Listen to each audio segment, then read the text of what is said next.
Esencialmente mencionábamos que por medio de el estudio de cómo se propaga un terremoto no, o las ondas de un terremoto no solo en la superficie de la Tierra, sino también hacia adentro de la Tierra, entonces podíamos, íbamos a hacer como una auscultación, así como con un estetoscopio, la Tierra y darnos cuenta que por dentro tiene cierta composición por capas.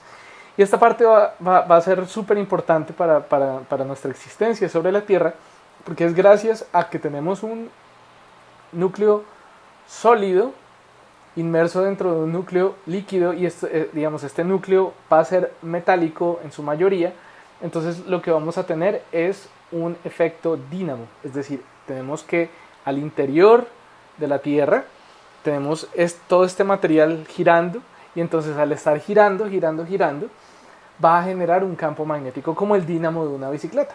¿Sí? Entonces, este efecto, digamos, electromagnético es precisamente el que va a generar lo que llamamos la magnetosfera terrestre, de la cual ya hablamos en nuestra clase del Sol. Y entonces vamos a tener que nos protege de la mayor parte de la radiación solar que viene en forma de viento solar. ¿Listo? Entonces, resulta que vamos a encontrar también muchas partículas que van a quedar atrapadas, como lo mencionábamos la vez pasada, aquí en el polo norte y en el polo sur, pero adicionalmente se van a acumular aquí en los llamados cinturones de Van Allen, y entonces van a ser unas regiones donde la mayoría de partículas cargadas van a quedar ahí atrapadas. Estos cinturones también ya los vimos en el caso de Júpiter. La persona que descubrió pues, los cinturones de Van Allen, no nos sorprende que se llama James Van Allen, quien descubrió esos cinturones cuando hacía pruebas con cohetes, y entonces mandaba cohetes al espacio y detectaba entonces en estas regiones mucha actividad de partículas cargadas muy energéticas. Y entonces en estos cinturones es que se concentran todas estas partículas del viento solar, que, bueno, y también que vienen también de afuera del sistema solar, y se, digamos, quedan frenadas y atrapadas en estas regiones. Pero las que no quedan atrapadas en los cinturones de Van Allen, pues van a formar las auroras en el polo norte y en el polo sur de la Tierra. Este es un video de cómo se ven las auroras desde arriba, desde la Estación Espacial Internacional.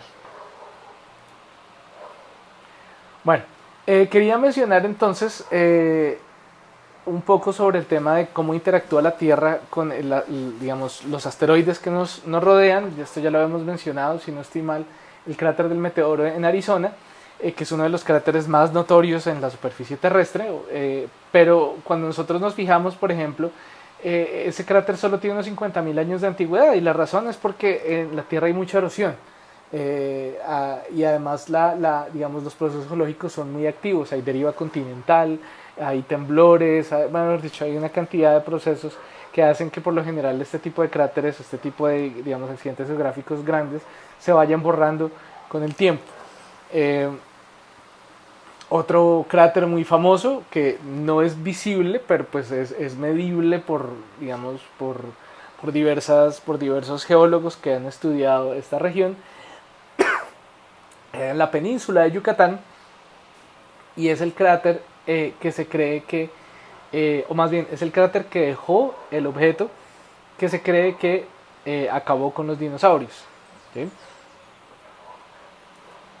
Y pues se puede, digamos, detectar indirectamente por como estos rebordes que dejó, pero pues la mayoría del cráter, una gran parte del cráter está bajo el agua. Listo, esta es una pequeña ayuda, una clasificación sencilla, como para distinguir cometas de asteroides, de meteoroides, ¿sí? Que los asteroides, digamos, están por allá arriba. Meteoroides es cuando choca con la Tierra y se le llama un meteorito, ¿sí? Si deja una estela luminosa, entonces ese fenómeno de la estela luminosa lo vamos a llamar un meteoro, ¿sí? O bólido también, o estrella fugaz, digamos de una manera más coloquial. Y si el objeto sobrevive a la interacción con la atmósfera de la Tierra, entonces lo vamos a llamar un meteorito. La mayoría de las veces estos objetos caen y se queman completamente en la atmósfera y no va a quedar prácticamente nada. ¿Listo? Entonces los bólidos van a ser estos meteoros, o bólidos van a ser sí, los mismos que los meteoros, pero en particular cuando se ven ya muy brillantes. Y el estándar de clasificación es si se ve más brillante que un planeta, entonces lo vamos a llamar un bólido. Y van a tener, sean bólidos o sean meteoros en general, van a tener muchas veces diferentes colores. Y el color que vayan a tener nos va a informar sobre su composición. Si son más rojos o si son más verdes, entonces puede que tengan diferentes composiciones. Acordémonos que las composiciones que mencionábamos de los meteoritos eran los meteoritos carbonáceos y los meteoritos metálicos.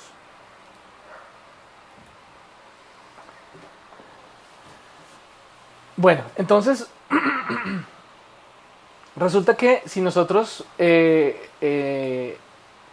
nos dedicamos a observar el cielo durante mucho tiempo, nos vamos a dar cuenta que a veces ocurren lluvias de meteoros, o sea, ya caen demasiados en una sola noche o en un par de noches. No, por lo general es como en una sola noche. Y entonces estas lluvias de meteoros las vamos a encontrar porque van a venir, todas las lineecitas van a venir de una parte central que se va a llamar el radiante.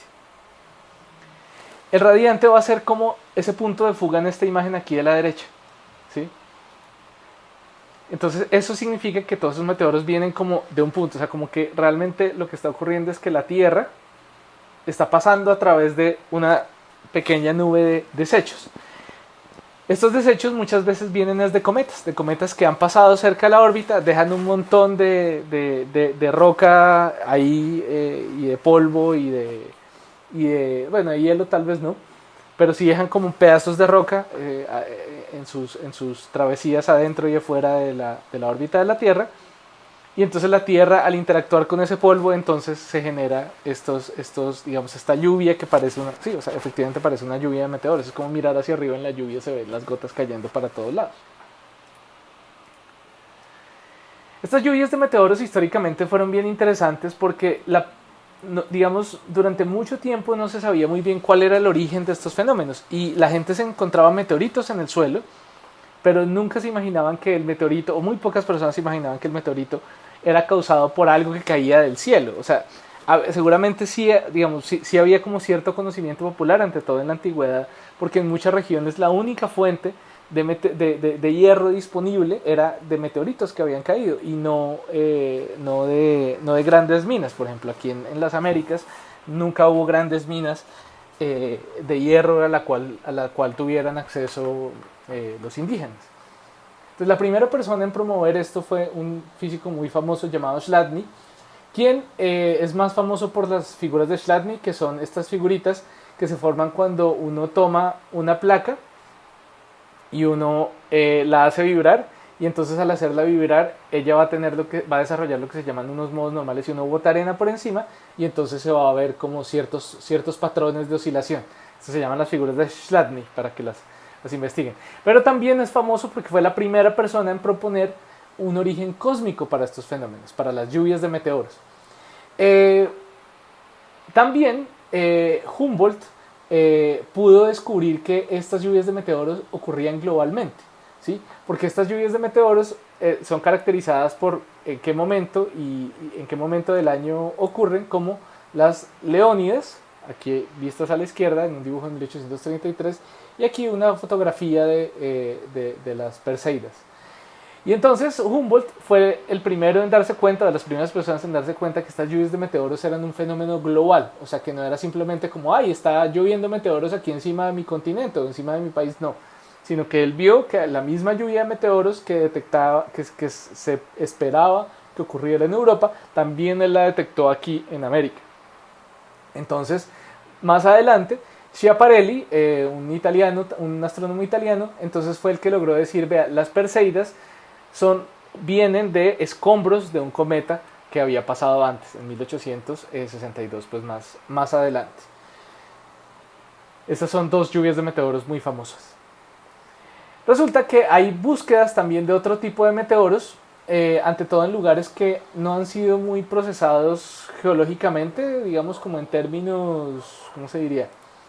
En términos del clima, pero también en términos de geología, y uno de estos lugares es obviamente la Antártida, que está completamente cubierta de hielo. Y entonces ahí hubo una expedición al principio de los años, bueno, como 2010, que se llamaba ANSMET, que era una búsqueda de meteoritos en la Antártida, expediciones para buscar meteoritos en la Antártida, y varios de ellos se encontraron además viniendo, cuyo origen se rastreó hasta Marte, o sea que seguramente Marte en algún momento experimentó un golpe, ¡pum!, y los escombros salieron a tanta velocidad, más de la velocidad de escape, que eventualmente cayeron aquí en la Tierra. Actualmente no existe ninguna evidencia, o sea, ningún registro realmente histórico verificado de que alguien haya muerto por un meteorito. Ha habido gente cascada por meteoritos, sí, y han habido rumores de gente que se ha muerto por meteoritos, pero hasta ahora ninguna persona se puede decir con seguridad que haya muerto por causa del meteorito. Lo más cercano fue este de acá, el meteorito de Bend, en 1938 en Estados Unidos, que digamos se recuperó el meteorito y la persona que quedó pues muy mal, pero pues sobrevivió. También aquí en Colombia un meteorito muy famoso que de hecho está en varias partes, está regado por todo el mundo y por todo el país, es el famoso meteorito de Santa Rosa de Viterbo. Si algún día pueden ir a Bogotá al Museo Nacional, está ahí, lo pueden tocar. Es un meteorito que fue encontrado en 1810, si no estoy mal, en un pueblo en Boyacá llamado Santa Rosa de Viterbo. Y en este pueblo se lo encontró una señora por ahí caminando y le pareció muy raro, y más adelante lo llevaron al pueblo, y en el pueblo pues no supieron muy bien qué hacer con él. Si no estoy mal, le quitaron un pedazo y trataron de hacer como algo de metal con eso, y no fue tan bueno, como que el hierro no era de tan buena calidad, y al final lo que decidieron fue usarlo como yunque. Se lo dieron al herrero y el herrero pues lo usaba y medio como yunque, pero realmente no lo usaba mucho porque no se prestaba la forma para yunque. Más adelante algunos científicos estadounidenses vinieron a tratar de llevarse el meteorito. Al final afortunadamente no se lo pudieron llevar, pero sí se llevaron algunos pedazos, y con el tiempo se han encontrado otros pedazos de este meteorito que digamos que no es que alguien le haya quitado un pedazo, sino que en la caída se fragmentó, y la gente ha encontrado estos fragmentos ya con los años, y al mirar su composición se pueden dar cuenta que es efectivamente de esta época.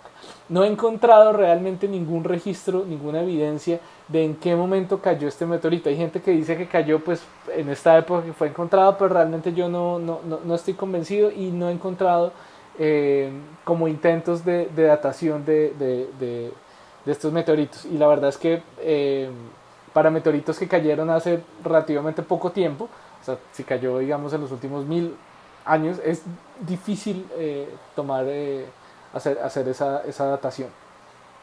Digamos, se puede, como les digo, mirar si vienen si son parte de un mismo objeto, pero mirar la antigüedad no es tan fácil.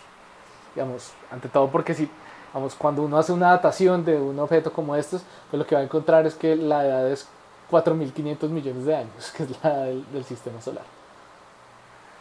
Bueno, hay unas hipótesis bien interesantes sobre un suceso que, bueno, no sé qué tan conocido es aquí. De pronto pregúntenle si tienen los abuelos por ahí cerca o los papás por ahí cerca. De pronto pregúntenles si les suena esto del tiempo del ruido. En Bogotá es una expresión que, digamos, algunas personas mayores todavía la conocen, y es algo que uno usa para referirse a algo que pasó hace mucho tiempo. Sí, como como otras expresiones que uno usa, no sé si tampoco las conoces, por ejemplo, no sé, el año de UPA, o no sé.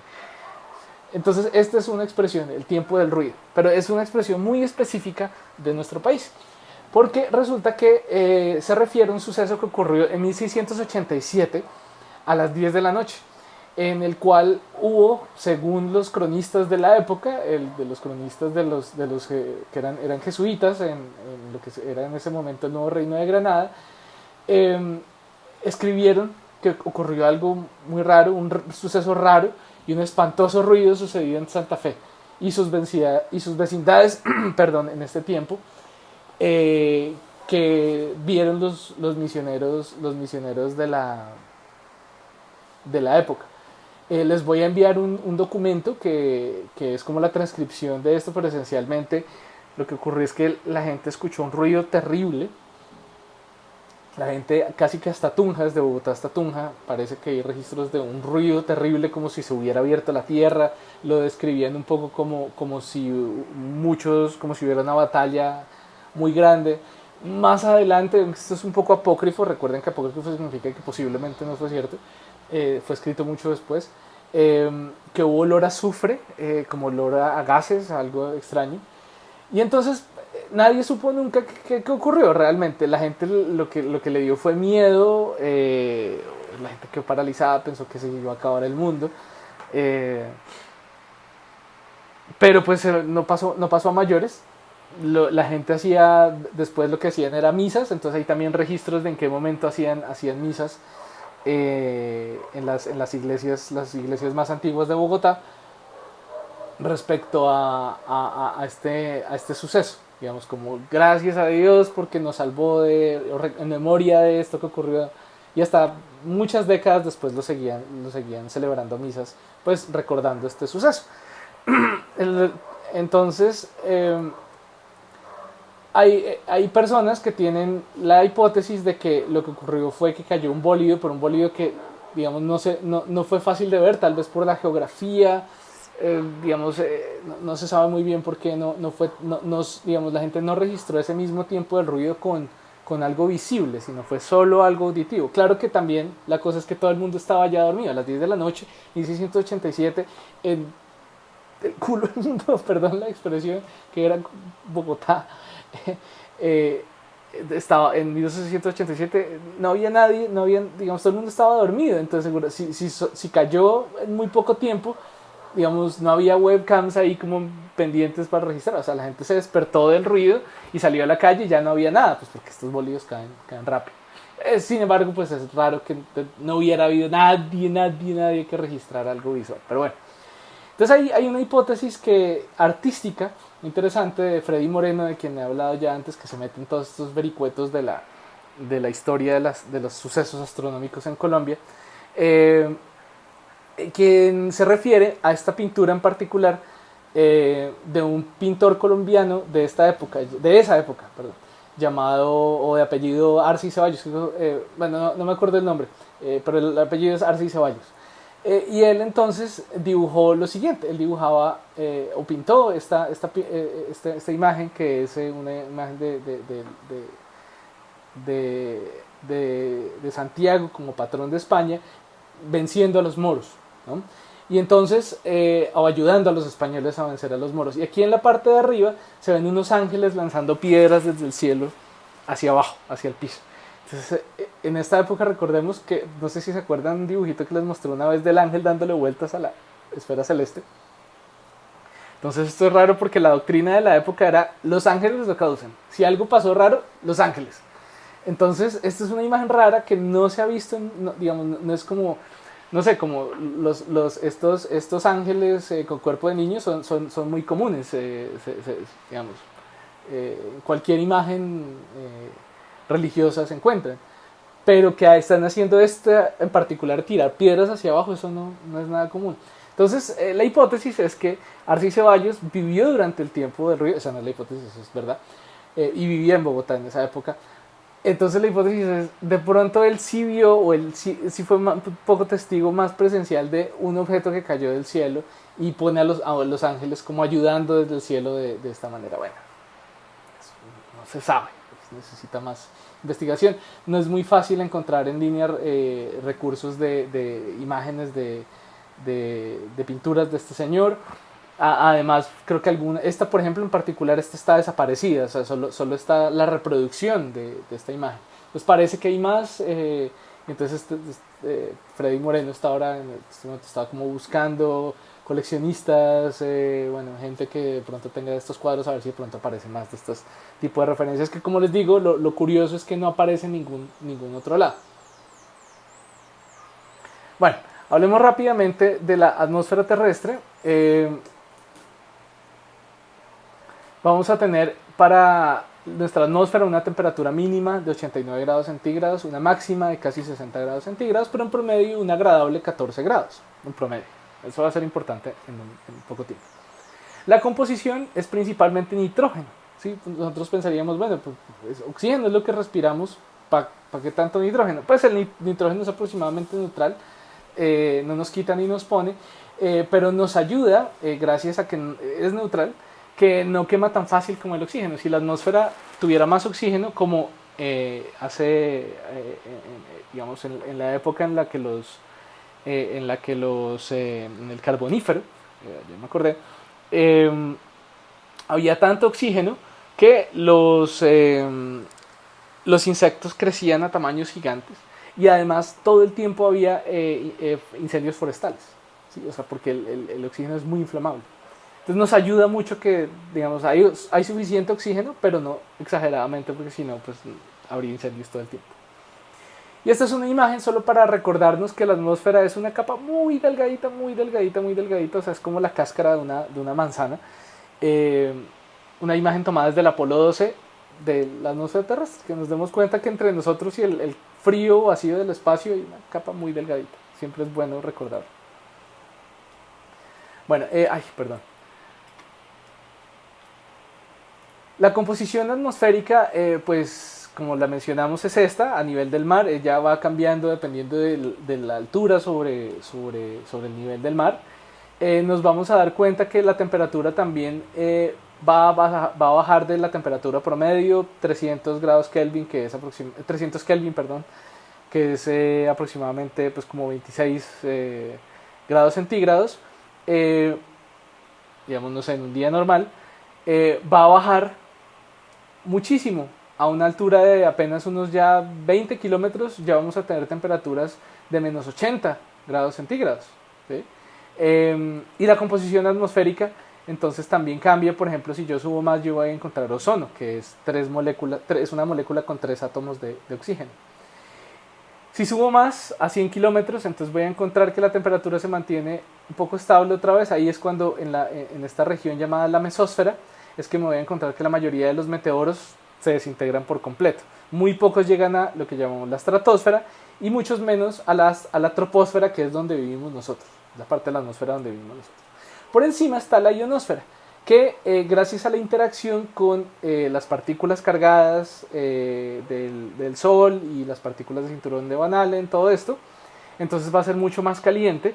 Y al ser golpeada, digamos, por el Sol, vamos a tener que muchas de estas moléculas que tenemos en la atmósfera se van a ionizar. Eso significa que por la interacción con la radiación del Sol y con las partículas cargadas del Sol, vamos a arrancarles los electrones y entonces va a quedar ionizado y va a funcionar casi como un espejo en términos de corrientes eléctricas, ¿sí?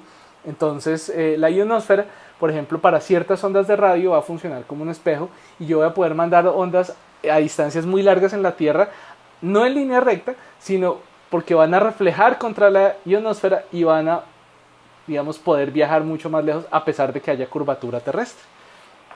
Y la temperatura va a aumentar mucho de nuevo porque estos gases van a estar siendo bombardeados por el Sol. Bueno, en esta imagen, para que la puse en gran parte para que ustedes la miren después, quería mencionarles un poco el presupuesto de energía de la Tierra, de energía por segundo, que serían los vatios, o sea, joules por segundo, que son los vatios. Entonces la mayoría del presupuesto de energía de la Tierra viene de aquí, de radiación solar de onda corta, ¿sí? En este sentido, onda corta significa no de muy altas energías, o sea, visible y poco infrarroja, pero principalmente visible. Gran parte se refleja, ¿sí? Pero gran parte se convierte directamente al calor, ¿sí? Gracias a la interacción con los gases de la atmósfera, ¿sí? Gran parte de esta energía va a quedar almacenada aquí en forma de, por ejemplo, combustibles fósiles, con la biomasa que queda enterrada bajo las capas de la superficie de la corteza. Vamos a encontrar gran cantidades de energía, bueno, grandes no, digamos, cantidades, ¿cómo se diría?, que utilizamos de energía actualmente. Pero también queda en forma de rocas sedimentarias. Va a haber cierta parte de ese presupuesto de energía que va a venir a partir de energía geotérmica, que va a ser, bueno, por una parte va a ser decaimiento radiactivo, como lo hemos mencionado, pero también energía energía ya que digamos que que calienta el planeta a más profundidad.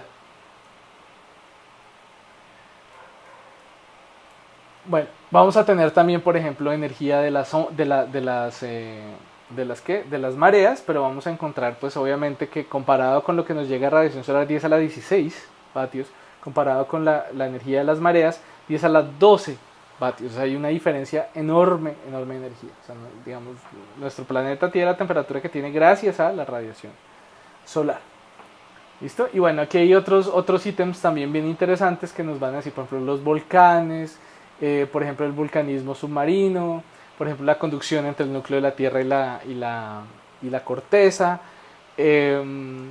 Por aquí, por este lado, vamos a tener qué tanta energía también es depositada que digamos, lleva los vientos, lleva la evaporación y la precipitación, se lleva la fotosíntesis, bueno, todo eso. Aquí abajito va a estar entonces la energía en joules. ¿Qué significa? Pues significa que medimos el calor, la electricidad, por ejemplo, y la capacidad de hacer trabajo mecánico. ¿Listo? Y hay cierta relación entre la energía y el calor, y en unidades lo expresamos a través de esta relación que está aquí abajo, entre joules y calorías. ¿Listo? Y también entre joules y potencia, que va a ser vatios. ¿Listo?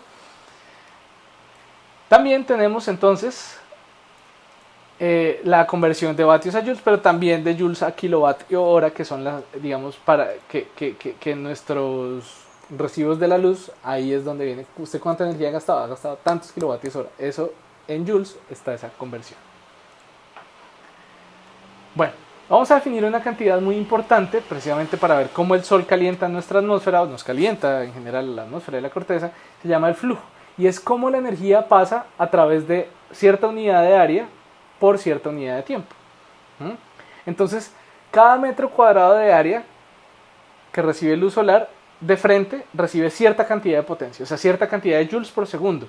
Y eso lo podemos recordar del video que vimos hace un par de semanas o hace una semana sobre el Sol, ¿cierto? Donde concentramos la luz del Sol y calentábamos un objeto muy fácil. Entonces, exactamente esa es la cantidad de energía que nos llega del Sol.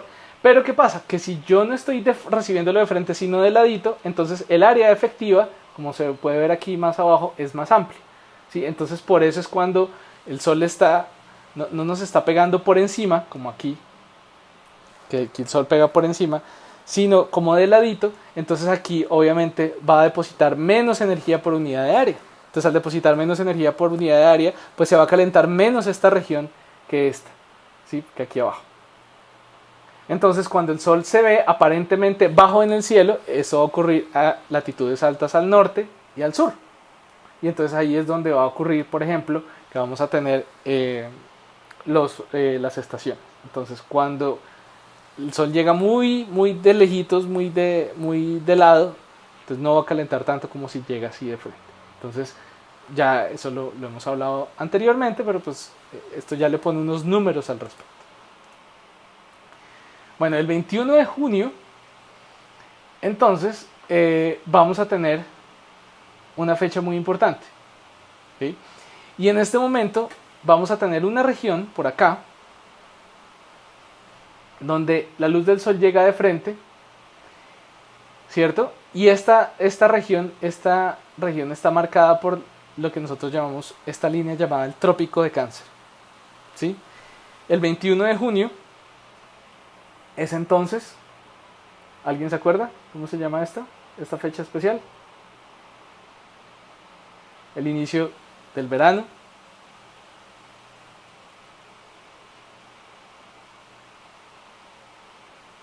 ¿Nadie? No, es el solsticio. ¿Listo? Entonces, en este momento, lo que va a ocurrir es que la Tierra está haciendo este bamboleo todo el año frente al Sol. Aparente, ¿no? O sea, la Tierra realmente solo está fija, pero como se mueve en la que a través de la órbita, entonces va a estar a veces así frente al Sol y a veces así frente al Sol. Entonces cuando está así, ella a veces está así y ella se viene así de frente, de frente, de frente y después vuelve a estar aquí y así. Frente al Sol, aparentemente la Tierra está haciendo esto. Entonces ese punto máximo hasta donde alcanza a llegar la Tierra y se devuelve va a coincidir con esto que llamamos el trópico de Cáncer. ¿Listo? Más arriba vamos a tener el círculo ártico que comparativamente estamos viendo que es el último punto hasta donde llega la luz del Sol cuando la luz del Sol le pega de frente al trópico, ¿sí? Al trópico de Cáncer. Y entonces más hacia acá nosotros veríamos que este 21 de junio el Sol no se pone porque nos llega luz del Sol todo el día. O sea, acuérdense que la Tierra está dando vuelta. Entonces todo el día del 21 de junio para esta parte y más al norte, para el círculo ártico y más al norte, no va a haber noche, va a haber solo día. Va a ocurrir lo contrario con el círculo antártico. El círculo antártico, aquí arriba, entonces vamos a ver que está completamente sumido en la sombra, el 21 de junio. ¿Listo? El 21 de diciembre, que es el solsticio de invierno en el hemisferio norte, entonces vamos a tener lo contrario, el círculo ártico va a estar totalmente sumido en la oscuridad y todo lo que queda al norte del círculo ártico está sumido en la oscuridad y todo lo que está al sur del círculo antártico está recibiendo luz del Sol todo el día y toda la noche, ¿no? Igual aquí hay noche, todo el día y toda la noche es noche. Y el trópico de Capricornio entonces va a ser el opuesto al trópico de Cáncer y es cuando entonces, la Tierra viene haciendo así frente al Sol y viene así y ahí da de frente contra el hemisferio sur y después la Tierra vuelve a hacer así. Entonces el punto máximo donde alcanza a dar de frente es el trópico de Capricornio. Obviamente aquí entre estos dos puntos es es la región que llamamos los trópicos, que es donde vivimos nosotros. La gente tropical vivimos en estos dos puntos. ¿Listo? Aproximadamente entre estos dos puntos no se nota la diferencia entre las estaciones. ¿Sí? Realmente eso no es tan así. Pero pues podemos aproximar a que el clima donde es más estable a través del año es donde están los trópicos, que es donde de manera más estable durante el año está llegando energía del Sol. ¿Listo? Esta es una pequeña ilustración para darnos cuenta cómo es diferente si yo tomo, por ejemplo, un área de 1 metro cuadrado y tomo aproximadamente de frente la luz, entonces el área efectiva por donde estoy captando esa cantidad de rayos del Sol es esta. Pero si yo recibo la luz del Sol desde muy bajito en el cielo, una inclinación muy, muy baja, entonces esa área va a ser más grande. ¿Sí? Esto es simple trigonometría. Voy a encontrar que el área va a ser ahora muchísimo más grande, va a ser el doble. O sea, la cantidad de energía que me llega puede ser la mitad o menos de la mitad que la que me llegaba, por ejemplo, cuando me llegaba de frente al Sol. ¿Listo? Entonces en promedio las regiones polares, que es donde va a llegar la luz así bien inclinada, van a recibir menos potencia solar que las regiones ecuatoriales que la mayoría del tiempo la mayoría del año están recibiendo la luz del Sol más o menos de frente.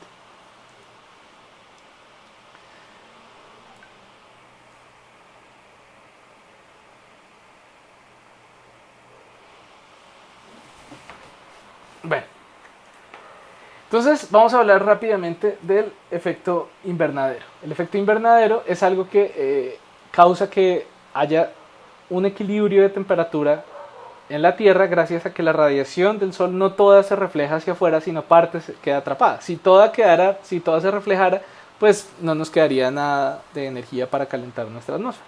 Pero afortunadamente parte de esa energía es atrapada por la atmósfera, atrapada por las nubes, ¿cierto?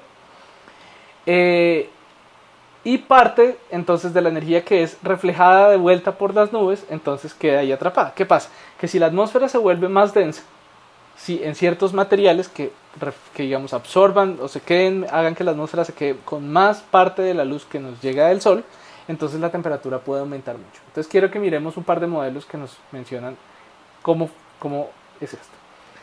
Entonces, de la cantidad de luz que nos llega del Sol, una parte es absorbida por el vapor de agua, otra parte es absorbida por las nubes, otra parte es absorbida por la tierra y el agua. Otra parte es reflejada hacia afuera, por el aire, por las nubes y por el agua y la tierra. Simplemente es reflejada hacia afuera. ¿Listo? Ahora, parte que calienta, digamos, la luz que calienta, o más bien, al calentarse la atmósfera, el vapor de agua, el polvo, el CO2, las nubes y la Tierra van a reemitir parte de esa temperatura, parte de esa energía en radiación, en luz infrarroja, ¿sí? Que es esta que vemos acá. ¿Listo? Entonces, gran parte de esa que se devuelve, que se va, entonces simplemente sale. Otra parte, digamos, la que sale de la Tierra, una parte se sale y otra parte es absorbida por el vapor de agua y el CO2 en la atmósfera, el dióxido de carbono en la atmósfera. Entonces, esta, digamos, va a absorber parte de la que debía haberse ido, pero la va a absorber acá. Parte de ese vapor de agua y CO2 también la emiten hacia afuera, obviamente, entonces también se va una parte. Las nubes también parte la emiten, ¿sí? Pero nos vamos a quedar entonces con parte de esta energía y entonces va a generarse un equilibrio, ¿sí? Si la composición atmosférica se mantiene en equilibrio, entonces la atmósfera constantemente se está quedando con cierta cantidad de energía. ¿Listo? Y entonces eso se va a manifestar en que la atmósfera va a tener cierta temperatura aproximadamente constante. Si no hay atmósfera, pues esto no se da, pues porque simplemente la luz entra y se va y ya. Estos son unos modelos atmosféricos que hablan de cómo sería la temperatura superficial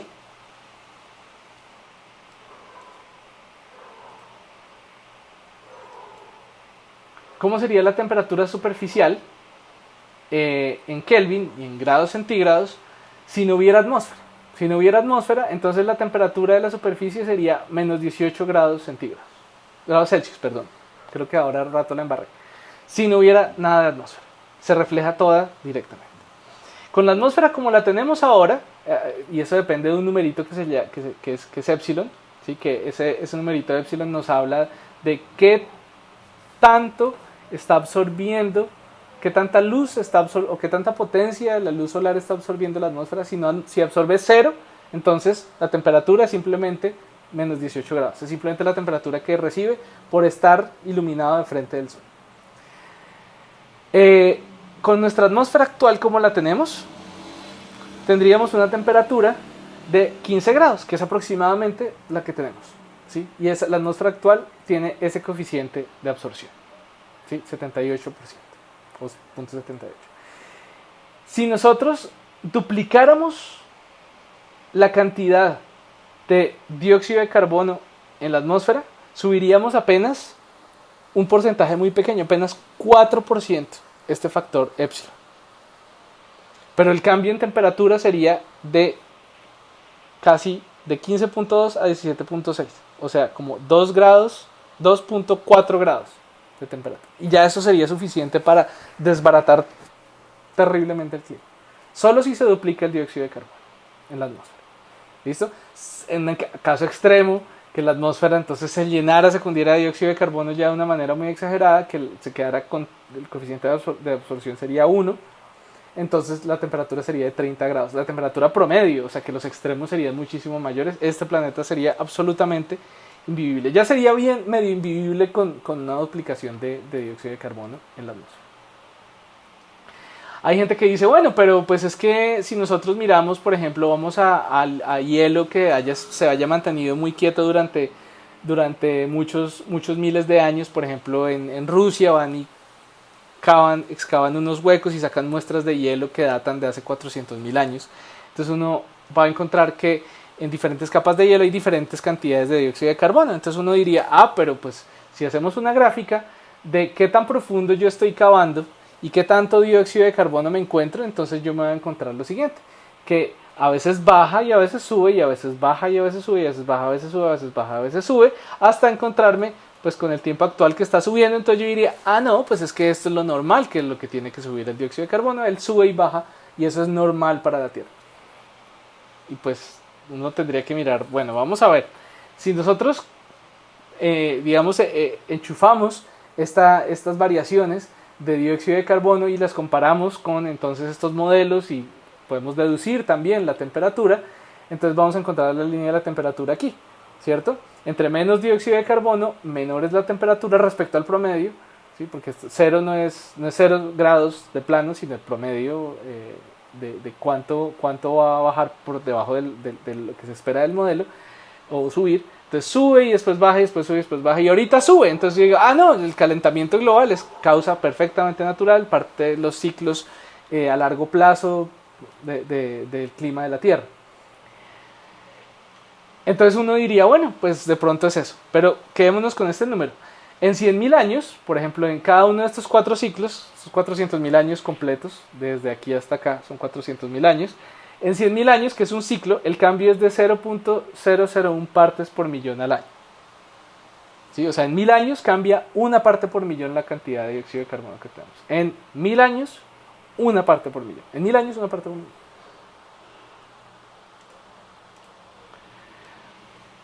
Ahora, nosotros vamos a hacer ese mismo estudio de la concentración del dióxido de carbono aquí en la Tierra, desde 1955 hasta 2000, y nos vamos a encontrar un cambio en total de 0.4 partículas por millón al año.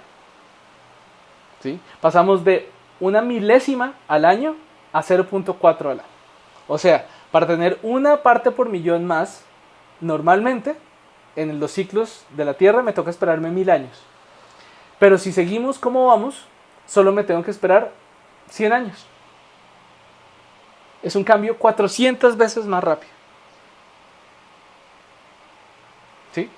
Entonces, ahí es donde uno dice, bueno, pronto, esto ya no es natural, porque esto yo no lo he visto en las muestras de hielo, este cambio tan abrupto. El cambio que yo vi en las muestras de hielo era mucho menor. Esto es si también nosotros comparamos con épocas durante las cuales haya existido la humanidad, entonces también podemos hacer ese rastreo y podemos decir, efectivamente, desde 1800 hasta acá, con la revolución industrial, un dióxido de carbono se ha disparado. Sí, o sea, este era el promedio hace 1000 años.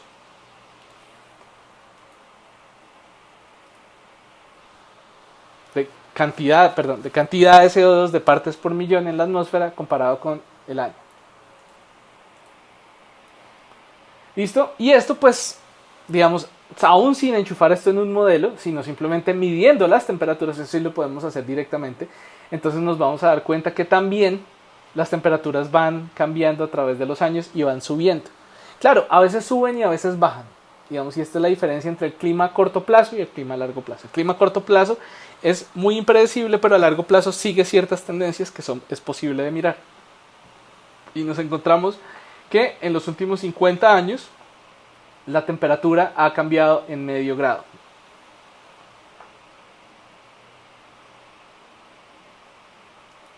Esta imagen, por si acaso, la escala no es perfectamente lineal. Entonces, pido disculpas.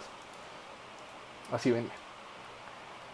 Listo, entonces, ¿de dónde viene todo este CO2? O todo este carbono realmente. Lo que pasa es que el CO2 es una molécula muy estable. ¿Sí? Es una molécula que se forma fácil. ¿Por qué? Porque hay harto oxígeno en la atmósfera. Entonces yo tan pronto genero algo que me libere carbono, se une muy fácilmente con el oxígeno. Y queda una molécula muy estable que es muy difícil de desbaratar. Entonces si yo saco carbono de la Tierra, que está naturalmente atrapado en la Tierra, entonces vamos a tener que se va a ir a la atmósfera y va a ser muy difícil volverlo a atrapar. Entonces estos son los gases que vamos a llamar de efecto invernadero, no solo el dióxido de carbono, sino también el metano que sale de la caquita de las vacas. Entonces van a haber ciertas causas como incendios forestales, como consumo indiscriminado de carne, como aerosoles y material particulado que van a hacer que el coeficiente de absorción de la luz de nuestra atmósfera aumente. Y eso va a causar que la temperatura aumente. Sí, es muy directo, son modelos muy sencillos que más adelante ustedes tal vez en sus carreras puedan ver. ¿Y qué pasa? Que así como en el planeta hay ciclo del agua, también el carbono tiene un ciclo.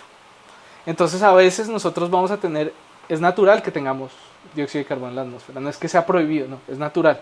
Pero va a haber un equilibrio entre el dióxido de carbono que está atrapado en la atmósfera con el que hay atrapado en los océanos, en la biomasa acuática, en sedimentos, ¿cierto? En materia orgánica en el suelo, en biomasa, ¿sí? Y en combustibles fósiles. Entonces, si nosotros combustibles fósiles, cogemos biomasa y lo convertimos, digamos, sacamos la energía que hay atrapada en esos enlaces químicos y botamos el carbón, pues entonces se va a generar una gran cantidad de gas que puede absorber la luz solar de manera más eficiente, lo cual causa, de nuevo, que las temperaturas aumenten. ¿Dónde está ubicado este carbón? En miles de millones de toneladas está esta tabla que nos habla de dónde está la mayoría de carbono en la Tierra. ¿Listo? La mayoría está en sedimentos marinos y en rocas sedimentarias. ¿Sí? Ahí está la mayoría del carbono y está ahí muy seguro, está muy tranquilo. Digamos, muy difícil nosotros sacarle el carbono y mandarlo a la atmósfera. En la atmósfera pasamos de tener 578 mil millones de toneladas a tener 720 mil millones de toneladas en 300 años. ¿Sí? Porque este fue el primer año donde se pudo medir esto por primera vez con certeza. ¿Listo? Materia orgánica, o sea, lo que llamaríamos en general materia orgánica en la superficie terrestre, tenemos de 1.500 a 1.600 millones de toneladas. En el océano hay una gran cantidad también de carbono mezclado con el agua. Plantas terrestres, vean, tenemos esta cantidad, ¿sí? Y depósitos de combustibles fósiles tenemos 4.000.